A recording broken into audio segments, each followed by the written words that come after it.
Welcome back to Desk Careers. I'm so excited to bring another incredible guest. Today we are meeting with Hiba Hassan, who is the head of design at SAE in Dubai in the United Arab Emirates, and she's a graphic designer. Welcome to Desk Careers, Hiba. I'm so happy to have you with me. Thank you. Thank you. It's really lovely to be on. I'm so excited to have you here and talk about your career and learn about all the various things that you've done and how you made it to becoming an academic instructor in this passion that you have for design. But before we get into those fine details, let's take you back to your younger years when you were a younger teenager and probably walking around school and having adults in your life asking you, Hiba, what do you want to do when you grow up, so to speak? How did you respond to those questions and what did you think you would be doing? To be honest, it was, I grew up in a very Middle Eastern atmosphere. Like everyone wanted you to be an architect or an engineer kind of vibe. And in your back of your mind, you're like, yeah, sure, architect, engineer. But then like when I got to the university, I had a lecturer that told us, like someone that briefed us about the possible degrees that you can take, and one of them was graphic design. And I was like, wow, well, it's kind of architecture, like going toward arts. And I had a passion for drawing, and back then I thought drawing would be like that will help.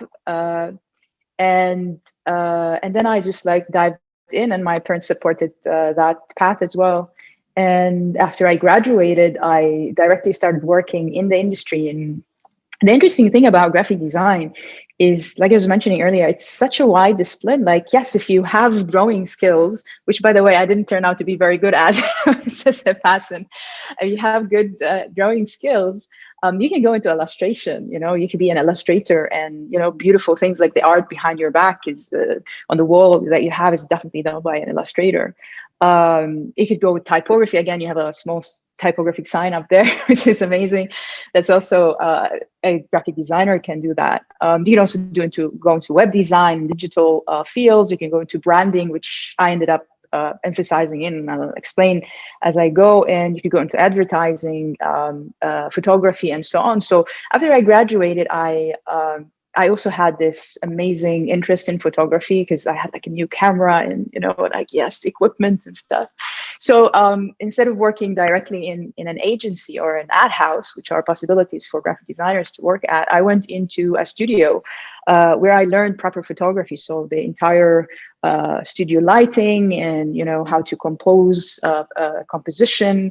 And we started shooting a lot of these, when you go to websites to buy clothes and you have these mannequins standing and posing and stuff like that. So I was doing that for a while. And you have to work with models and their frustrations. And I'm like, just one more shot, please turn around. So it's quite good. And then I interned at a advertising agency called Horizon Draft FCB, and that was in Kuwait. I actually liked the work. It was very creative, thinking of adverts and how to communicate the message, how to sell new things, and I was very excited because I worked on Taco Bell. I think it opened here for a while and then it shut down, but I was one of the people that worked on the campaign to bring it to the Middle East. So it's really nice, and I did the website for them. So it was quite exciting, and it just like pumps your blood up. And at that point, so I tried photography, I tried advertising. And at that point, I was like, I want to see what branding is. And that's where I went and I did my master's in branding. So branding and identity. And it changed your perspective because, like, while you need the creative mentality to address all of these possible positions, they require a little bit of different skill sets. Like for illustration, you really need to know how to kind of draw, proportions, perspective, and all of that. For photography, you need to understand light and depth and all of that.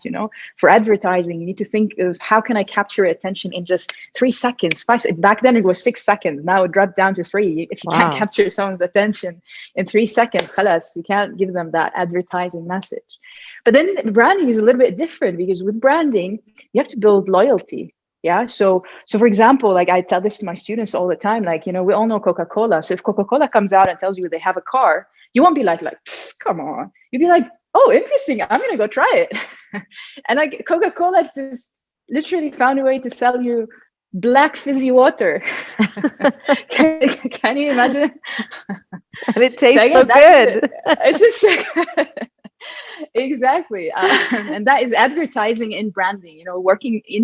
Working together to build this perspective or this expectation of what you're going to get when you drink Coca-Cola. And if you ask people like, what does it remind you of? Like for me, it reminds me of when I was doing my master's in London, because in Lebanon, Coca-Cola is not very popular. Pepsi is, because of like political reasons, and like they shunned it out and so on. But like when I was in my master's in London, that was like something we had to do. We drink Diet Cola, and like, we were I'm infamous for Diet Cola. And that memory is branding. So Coca-Cola created that brand impression in my mind without them even knowing. So to just give you enough information for you to create your own experience, and then I'll become a loyal user to the brand. And that is branding in a nutshell, let's say.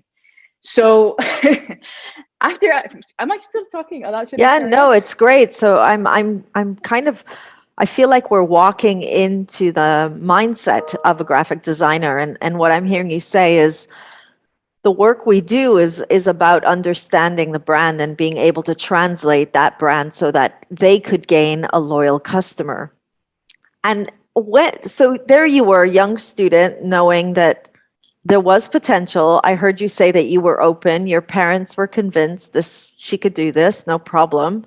And then off you went and you did a master's degree. So let's go into the academics of what you did. I know that SAE is an institute for creative programs, but was that the approach you took academically when you were beginning your journey, or did you go down a different path? I went into like the master's degree that I took was from University of the Arts London, which is like the second rated in art and craft. So I wanted to get the best out of the best, Uh, but basically the way we teach at SAE is I have to be honest. I mean, I'm sorry, NDU. I graduated my bachelor degree from NDU in Lebanon. The way we teach here is way more interesting and engaging, because like we don't have exams, because why would you want to do an exam if you're a graphic designer, right? So what we do is projects. It's a project-based learning approach. So we tell you, for example, let's brand a location. This is a popular brief that we give students midway through the degree. And we ask them, like, pick any location you want. So you cater whatever you want. And we're going to teach you how to turn that idea into a beautiful, amazing artwork and concepts and branding and advertising and so on. And we take students step by step in an atmosphere of what they're going to have to be put into when they graduate, because we can teach them a lot of theory, but then if they don't know how to apply them and when to apply them, then what's the point of all of that? Yeah. And this is why the structure of the degree starts with the first two terms, and we run in a sorry, let me explain that. We run in a trimester kind of basis, because most universities run in semesters. The Australian system is called trimester, so it's like 13 weeks. We take a break 13 weeks, we take a break 13 weeks. So every 13 weeks is called a trimester, and we run full same amount of time across the year, and we run 3 of those a year. So the first two trimesters, so you're still in the first year of your education, that's where the most solid theories we give. And again, we don't give them with exam, like what is the principles of design and write them down.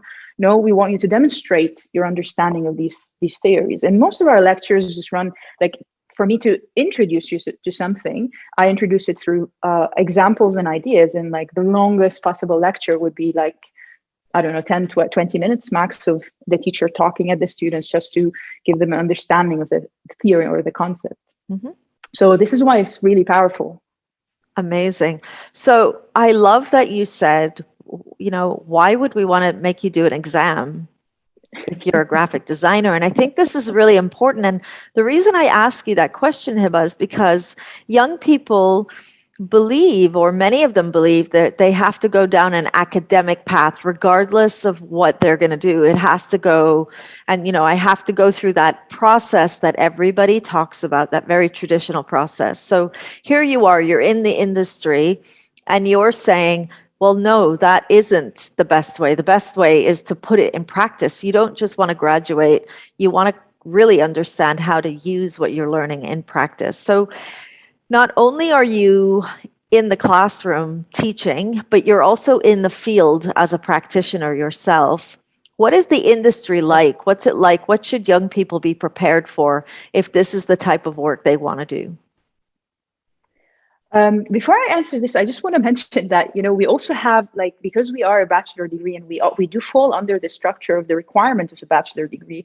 So we do have some academic things that are a must, that are not negotiable. Exams are not one of them, because exams are a way to test your knowledge, and we have other ways to do that. But students are still expected to know how to, to learn how to research, how to, reference, how to do academic work. But again, in an environment that is more suited for the position they're going to end up being in,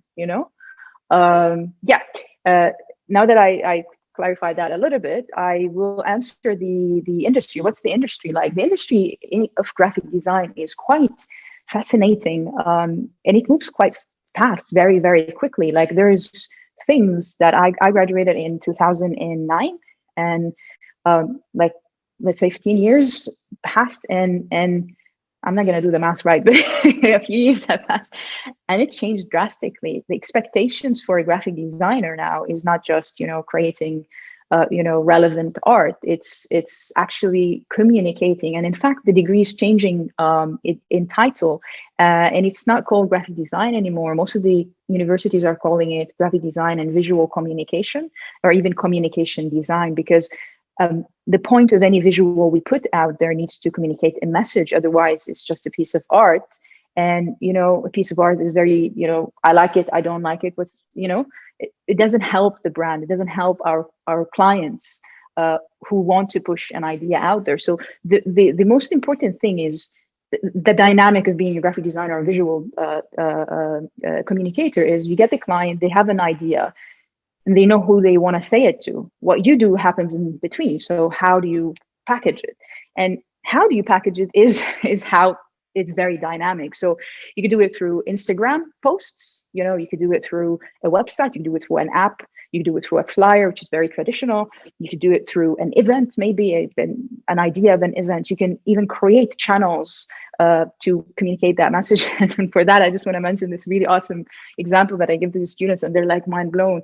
Like, there's an ad, I can't remember what it was. I think it was for toothpaste, and they literally put the ad on the ceiling above the chair of the dentist. So that's like the best possible way to give the message, right? So the person is ready to learn about, I'm being conscious about the health of my mouth. I'm looking up and I'm seeing the toothpaste, and you can, like, you're locked on the chair. You can't. I can't go anywhere. So. That's it. Yeah.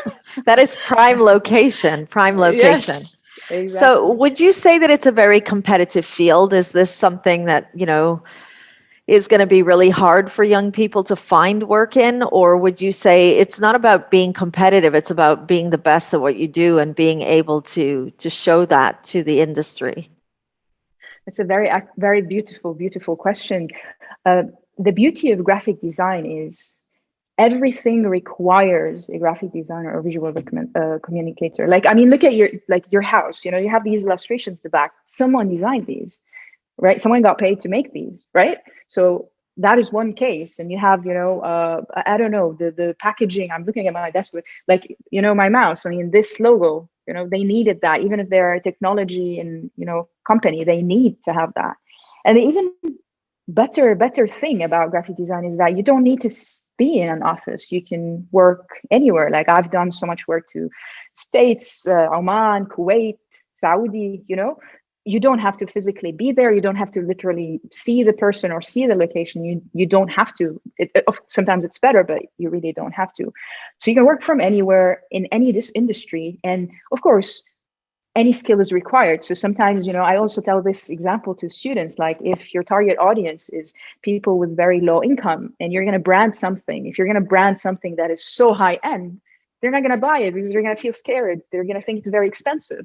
So you need to design at it, very humble has got graphic elements, So the skill set, there's if you're great, you're going to find a position in a great place. If you're okay, you're going to find a place that requires okay artwork, so it all depends on what you want and the skill sets and the time you're willing to put into it. But yeah, So there's work definitely everywhere. lots of work to do. Fantastic.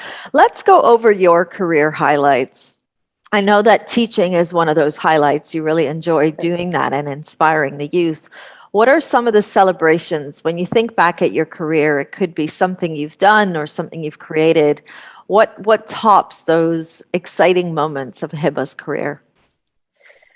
It's a tough one, but I have to admit that working with Gold Junior, I mean, they recently closed in the Dubai Mall, but this is another example of me working remotely. So I was then in Kuwait and I was working with this brand. We started it in Kuwait. It was like, I'm really passionate about it because it was a wonderful concept of indoor football, but like as if it's a stadium, and we had to design stadium, and it's like street football, but it's really cool. And it's very targeted to young people. And it's all about like, yeah, exciting and things are happening. And then we had to do the launch in Dubai, and we had to book Dubai Mall, the Star Atrium, and we had to design so many things. And Edwin van der Sar, the famous goalkeeper, came, and like there's pictures of him holding the gloves and the football I designed. So it was really nice. Like it's like, yes, we did this, and we won so many awards for the concepts as well. So I would say that is one of the star moments. One of those highlights. Yeah. Exciting, super exciting. Just before we say thank you and let you go back on your very busy day, when you look back at your journey this far, would you have done it all over again if you had to? Ooh, tough questions, Tarzan. I think so. I think so because I when I started, I experimented in so many fields and I switched a lot. But then all of this knowledge that I gathered is what I'm using now to help my students. Tell them that there's many fields. What do you want? And it's not like this is what graphic design is. Like, what do you like, and build graphic design around that. So I think I'll do the same. Exciting. Yeah. And working with a team, is that something that's important? Are you only working with creative people, or do you have to work with other members of a team as well? The nature of graphic design is not very like, you don't have, like, when you take a brief, you work on your own, but you brainstorm together. Yeah. So we cater this, like we nurture, that's a better word. We nurture this in our degree a lot. And I think it's really important to have a lot of friends and colleagues in graphic design, because sometimes our mind gets fixated on a certain vision and it's not communicating the right message. So you need to get people's opinion on it. And it's definitely good to have a lot of people to, brainstorm with.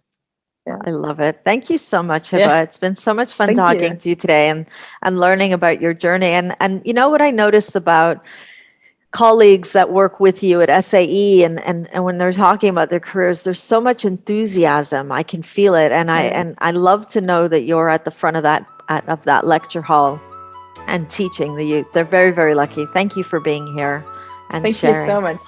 And that brings us to the end of an incredible conversation. Today we were speaking with Hiba Hassan, who is the head of design at SAE Creative Institute here in Dubai in the United Arab Emirates. And she's a graphic designer. We were talking about all things Hiba's career journey, and she gave us some insights into the academics behind a career in design. Thank you all for watching, and I hope to see you at our next Desk Careers Digital Spotlight.